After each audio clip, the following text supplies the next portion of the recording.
Oh, hey there. How are you? Thanks for dropping by. Just sitting around on a beautiful, quiet evening. Family's out of town playing a new exotic bass. This sadly is already sold, but I can order one. I can't keep this up. I was trying to do that whole skit like that with acting surprised people would drop by, but I can't do it. Okay. Sorry. Anyway, this is Donovan with FretSpot.com, acting like an idiot, obviously. And I've got a cool bass here that is a special order exotic for a good friend and customer of mine, Barry Williams, down in Orlando, Florida. And Barry's a professional bass player down there and plays for Universal and plays at BB King's and just various other places. Super nice guy. My wife and I traveled to Orlando earlier this year, and about the same time that Barry and I started talking, and so I said, hey, I'm going to look you up and I'm going to come see you. And so he was playing at BB King's with a great guitarist named Sean something other. I forgot the guy's name. The guy was fantastic. And so we went and got to meet a customer of mine in person and hear him play. He's a phenomenal player, super nice guy.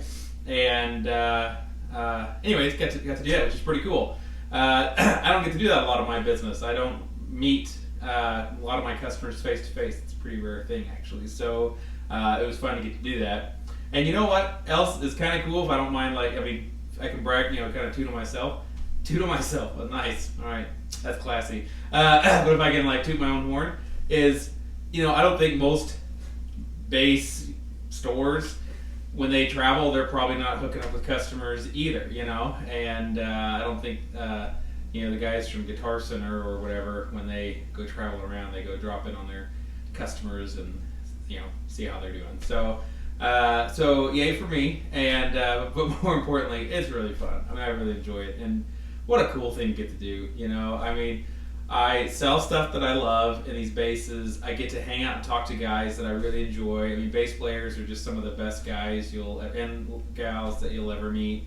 And, and occasionally I actually make some money. So those don't always go together like that, but sometimes it does, and it's nice. And it's really a lot of fun. It's cool. But anyways, enough about that. Let's talk about this bass. This thing's really slick.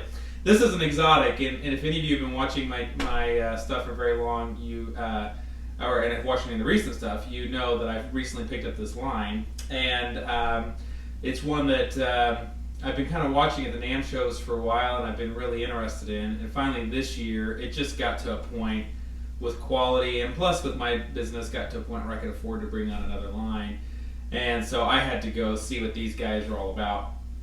And basically what they are is, they're jazz basses, but done with a really modern twist and with some really solid upgrades.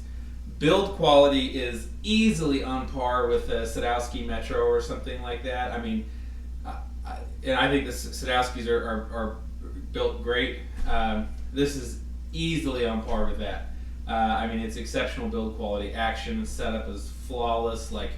I get them and usually have to do very little tweaking. I may do a slight, action adjustments and stuff like that to get them right. I think most of my players will like them. They do a few things that are really cool. Some of the stuff they do ultra lights hit shots, which is pretty common. And on a Fender style jazz, you're going to get the string tree type thing, which is pretty common. And a pick guard. This is a medium weight ash body with a maple neck. That's something kind of interesting. They won't do lightweight bodies. They'll do medium weight bodies. So you're looking 10 and a half pounds or so for the total bass. They feel like that's where it sounds the best, which is cool. They use the great hip shot bridge, so you can string through the back or you can string through the body if you like, which is nice. But some really cool features that are unique to them. The first thing is they use these Luminova fret markers. And what those things do, and these ones side too, that frankly it's almost kind of like night sights on a pistol or something. They essentially reflect light, gather light, and reflect it. And it's like they essentially glow in the dark, which is really cool, especially on a dark stage. They come in really handy, so that's neat. They do their own pickups, which these are actually a custom order, and these are the Fralins, which is kind of neat. So you're going to get to hear those here in a minute. But their own brand Xotic pickups are excellent. They tend to be really like clear. They're very clear. They're very clear and crisp, whereas these Fralins have like a little more grind and grit to them, which is cool if that's what you're looking for. And then on the controls here, we've got volume, balance, and tone. And then we have bass, mid, treble. And then we have two EQ switches here. This is for mids, which is like a mid shift. And then this is a treble shift.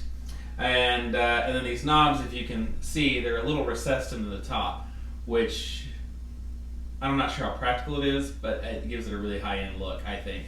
And then the pickups, if I can do this without dinging this thing up, they're kind of like scooped and radiused on the side so that you can use them like a thumb ramp. I mean, that's pretty slick. Then you've got adjustment screws here in the back to adjust like output and stuff like that on the back panel here. And I think that's it. So a lot of really, really nice, cool features. They used D'Addario strings, so they're good strings. And really a cool bass. Oh, the other thing, they come with great cases. And I'll tell you, this is kind of a pet peeve of mine. I know some guys like hard shell cases, but I don't. And frankly, most of the hard shell cases that I see, even from these pretty high-end vendors, they're garbage. Like most of them are just suck. They're not very good cases. And I would much rather have a really good gig bag. I think it's a lot more practical. If you really need the protection of a hard shell case, you ought to invest the money and get like a really good high-end case, or at least get like an SKB or something like that. Again, my opinion. Otherwise, for most of us that are just playing around our towns and stuff like that, this type of bag that's got either extremely stiff foam or even has like an insert on the sides, and then lots of storage and backpack straps, this is so much more practical and honestly safer, because while your bass could get damaged here if you threw it off the back of a truck or something like that, 9 times out of 10 your bass gets damaged when it like shifts in its case and then it hits something. And a lot of these hard shell cases that the manufacturers send, there's tons of playroom in there, and the bass just slides around in there. So if you're a manufacturer out there and you use a case where your bass can slide around in, you need to get rid of that. That's a piece of junk. And frankly, I would prefer that you use something like this. So anyway, that's my heads up, or my 2 cents. And both Xotic and F-Bass use these types of bags. So in my opinion, kudos to those guys. I really dig them. Federa uses just scared the crap out of my dog there. Federa uses a quality hard shell case. I don't particularly dig them. Don't use them when I get Federas in. I always use another case like that. But kudos to them, because it is a nice case. I wish they would offer a gig bag option like that. I would take that. But anyway, enough of that. I don't know how I got onto that. That should be like another video.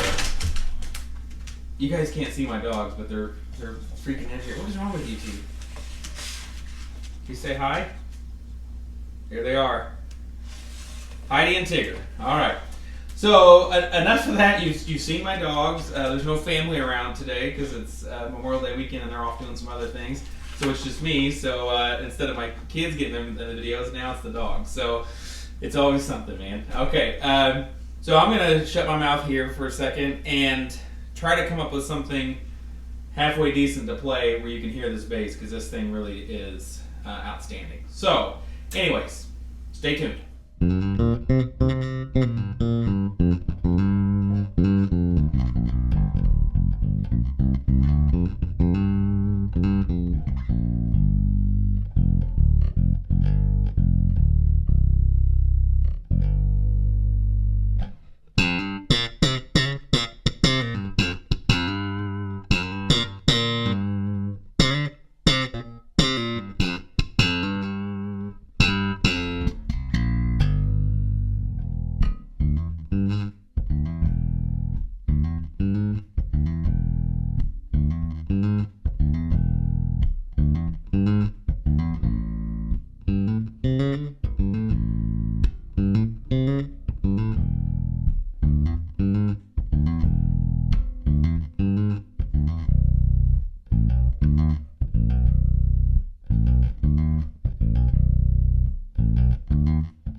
Bye.